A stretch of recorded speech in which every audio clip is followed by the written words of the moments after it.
علیکم ورحمۃ اللہ وبرکاتہ۔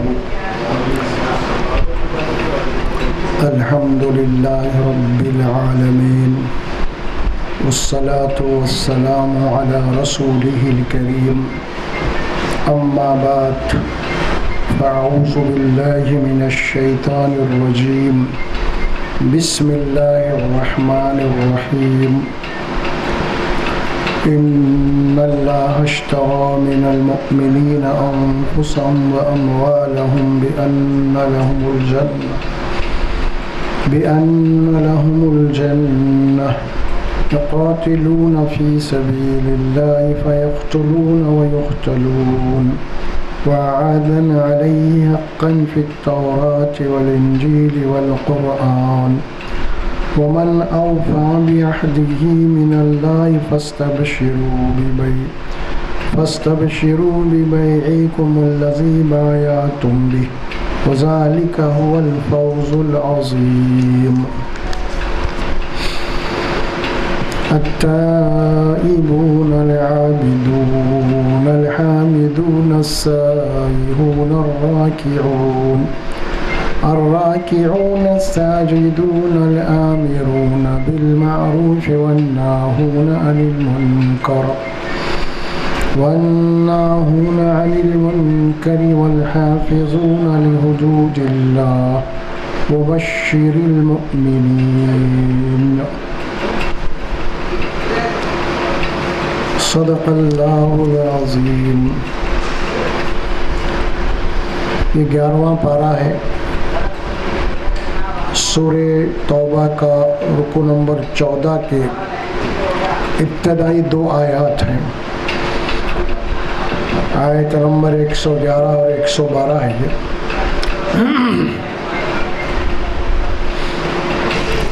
جو آیات تلاوت کی گئی ہیں، ان آیات میں اللہ تبارک و تعالیٰ نے ایمان والوں سے خرید اور فروخت کا معاملہ کر رہے ہیں، بیع و شراء۔ تو اس میں اس کی اللہ نے 2 آیتوں میں اس کا اجمالی جو ہے تشریح آئی ہے۔ اللہ تبارک و تعالیٰ ایمان والوں سے کیا خرید رہا ہے، اور اللہ تبارک و تعالیٰ کیا دے کے خرید رہا ہے، تفصیل آئی اس میں۔ آیت ہم پڑھیں گے انشاءاللہ۔ ان اللہ اشتری من المؤمنین انفسهم واموالهم بأن لهم الجنہ۔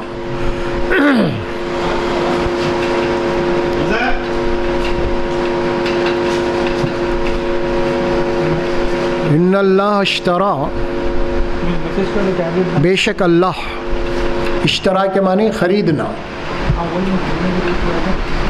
بے شک اللہ نے خریدا ہے من المؤمنین، مومنین سے، یعنی ہم سے، ہر ایمان والے سے۔ کیا خریدا ہے؟ انفسہم و اموالہم، ایمان والوں کی جان اور ان کے مال کو اللہ خریدا ہے۔ انفسہم سے مراد نفس انسان کا، اموالہم ان کے اموال۔ کیا دے کے خریدا؟ بِأَنَّ لَهُمُ الْجَنَّةَ، اللہ نے جنت دے کے ایمان والوں کی جان اور مالوں کو خرید لیا ہے۔ یہ سودا ایمان والوں سے ہو چکا ہے۔ جو بھی مومن بندہ ہے جو اس بات کا اقرار کرتا ہے کہ اللہ تبارک و تعالیٰ کے ایمان کا، تو پھر اس کے ساتھ اللہ تبارک و تعالیٰ کا یہ سودا ہو جاتا ہے، اور بخوشی اللہ تبارک و تعالیٰ نے جو بات فرمائی ہے کہ ایسا نہیں ہے۔ اور پھر سب سے بڑی بات تو یہ ہے کہ اللہ جو چیز خرید رہا ہے، آپ غور کر کے دیکھیں گے تو انسان کی اپنی کوئی چیز تو ہے ہی نہیں۔ میری جان، میرا مال بھی اللہ کا دیا ہوا ہے، میری جان کا مالک بھی میرے مال کا مالک بھی اللہ ہی ہے، لیکن اس کے باوجود اللہ تبارک و تعالیٰ کا اس کا احسان، اس کا فضل یہ ہے جو چیز اللہ نے انسان کو دیا ہے پھر وہ اپنی دی ہوئی چیز کو اللہ خرید رہا ہے۔ ایمان کے عوض میں ایمان لانے کے بعد یہ ایک معاہدہ اللہ اور بندے کے درمیان میں ہے، اسی لیے اس کو قرآن مجید میں تجارت سے بھی تعبیر کیا گیا ہے۔ یہ سورہ صف میں ایک آیت مبارک آتی ہے نا، یا ایھا الذین آمنوا هل ادلکم علی تجارۃ تنجیکم من عذاب علیم تؤمنون باللہ ورسولہ تجاہدون فی سبیل اللہ باموالکم وانفسکم۔ اے ایمان والوں، کیا میں تمہیں ایک ایسی تجارت نہ بتاؤں جس سے تم وہ تجارت کر کے ایک دردناک عذاب سے بچ سکتے ہو؟ ایک ہی طریقہ ہے، وہ تجارت کیا ہے کہ تؤمنون باللہ ورسولہ، اللہ اس کے رسول کے اوپر ایمان لاؤ، تجاہدون فی سبیل اللہ باموالکم وانفسکم، ایمان لانے کے بعد اللہ کے راستے میں اپنی جان اپنے مال کو کھپاؤ۔ دیکھا، یہ تجارت ہے۔ لفظ استعمال کیا گیا کھلے طور پہ، تجارتاً، تجارت۔ ایمان کیا ہے؟ ایک تجارت ہے اللہ سے ہم جو کر رہے ہیں۔ اسلام قبول کرنا کیا ہے؟ ایک تجارت ہے، ایک سودا ہے اللہ سے۔ اور آپ کو معلوم ہے کہ جب تجارت کرتے ہیں، بزنس کرتے ہیں، لین دین ہوتا ہے، اس کے دو فریق ہوتے ہیں ہمیشہ۔ آپ کسی دکان پہ جا رہے ہیں، کچھ خرید رہے ہیں، تو ظاہر ہے کہ بیچنے والا ایک فریق ہو گیا، خریدنے والا ایک فریق ہو گیا، دونوں فریق ہیں۔ اور دونوں کی جہاں بھی تجارت ہوتی ہے نا، وہ دونوں کی رضامندی سے ہوتی ہے، زبردستی نہیں ہے تجارت، نہیں زبردستی ہوئی نہیں۔ اسی لیے اسلام کے معاملے میں بھی زبردستی نہیں، ایمان کے معاملے میں بھی زبردستی نہیں ہے۔ تمہارے سامنے ایک تجارت رکھی گئی ہے، اگر یہ تجارت تم کو سمجھ میں آ رہی ہے تو پھر اللہ سے سودا کرو، ایمان لاؤ۔ پھر فَمَنْ شَاءَ فَلْيُؤْمِنْ وَمَنْ شَاءَ فَلْيَكْفُرْ، قرآن کہتا اگر تمہارا دل چاہتا ہے تو یہ سودا کرو، اللہ سے ایمان لاؤ، تو پورا اختیار ہے تمہیں، انکار کر دو تم، کوئی زبردستی نہیں ہے دین میں۔ ایمان کے معاملے میں پوری تمہیں آزادی ہے، تمہیں چوائس دیا گیا ہے کہ یہ تجارت ہے اور یہ تجارت کا یہ فائدہ ہے، اگر تم یہ تجارت نہیں کرو گے تو پھر اس کا جو نقصان ہونے والا ہے وہ بھی تمہارے سامنے رکھ دیا گیا ہے، وہ جہنم، ابدی عذاب، دردناک عذاب، تکلیف دینے والا عذاب۔ تنجیکم من عذاب علیم، تمہیں نجات دلاتی ہے تجارت ایک ایسے عذاب سے جو انتہائی دردناک تکلیف دہ ہے، وہ جہنم کا عذاب۔ یہ تجارت کرو اور پوری آزادی آپ کو دی گئی ہے، اس میں کوئی زبردستی نہیں ہے۔ لا اکراہ فی الدین، قرآن کہتا ہے نا، اللہ سبحانہ دین کے معاملے میں، ایمان کے معاملے میں جبر نہیں ہے، زبردستی نہیں ہے آپ کو، اسی لیے دعوت دی جاتی ہے، اور دعوت میں زبردستی نہیں ہے۔ آپ کسی کو دعوت دیتے ہیں، وہ دعوت قبول کرنا، اس کے بعد آنا نہیں آنا اس کی اپنی مرضی ہے، کوئی زبردستی تو نہیں ہے تم کو آنا ہی آنا، نہیں تو فلاں فلاں۔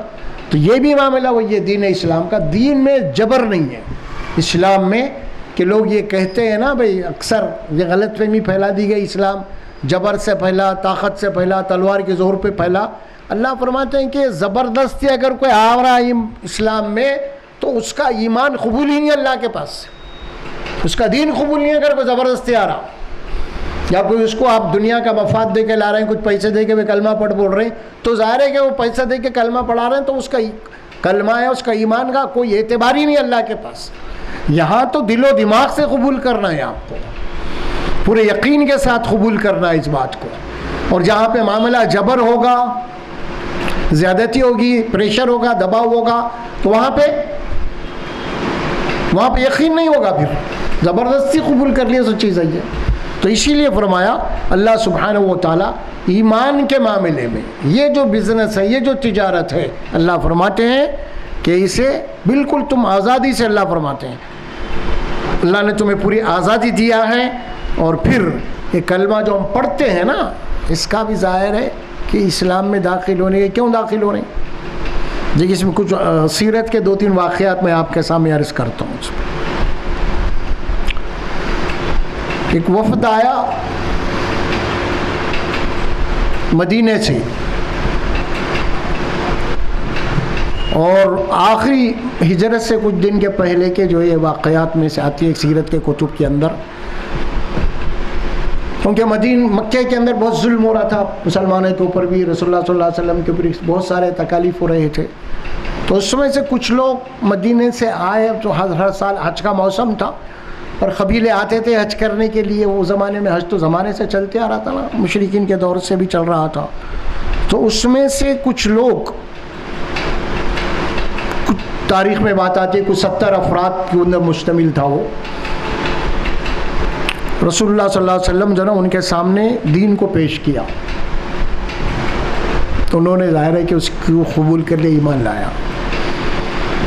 پھر انہوں نے رسول اللہ صلی اللہ علیہ وسلم کو مدینہ آنے کی دعوت دی، آپ یہاں پہ حالات ایسے ہیں تو آپ ہمارے پاس آ جائیے. بہرحال بہت ساری باتیں. تو رسول اللہ صلی اللہ علیہ وسلم ان سے وعدہ عہد لیا، میں تمہارے پاس آؤں گا لیکن اس کے لیے کچھ شرط ہے کہ تم میری حفاظت اپنے بچوں سے بھی زیادہ کرو گے. ہاں یہ ہے باضابطہ، میری حفاظت تم اپنے جان مال سے بھی زیادہ کرو گی. کچھ اور بھی شرائط رکھے اس میں. تو ٹھیک ہے، انہوں نے اقرار کر لیا، ٹھیک ہے. تو پھر اس کے ان 70 افراد نے پوچھا ٹھیک ہے ہم یہ سب کری، لیکن اس کے بدلے میں ہمیں کیا ملے گا؟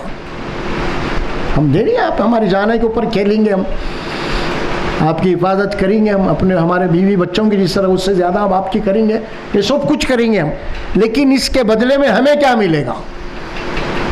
اللہ کے نبی وہی بات فرمائے تمہیں جنت ملے، بس دوسری بات نہیں فرمائی. یہ نہیں بولا کہ میرا اقتدار آئیں گا تو تم کو ٹکٹ دوں گا، میں کیبنٹ میں شریک کروں گا. ہوتا نا بھیا، اب یہ پارٹی ہے، حالات ابھی چل رہی ہے بھائی، ٹھیک ہے آپ کی پارٹی جیت گئے تو میرے کو کیا دیں گے؟ کینڈیڈیٹ پوچھتے نا. اب یہاں پہ بھی اس کے بھی کنڈیشن ہوتے ہیں.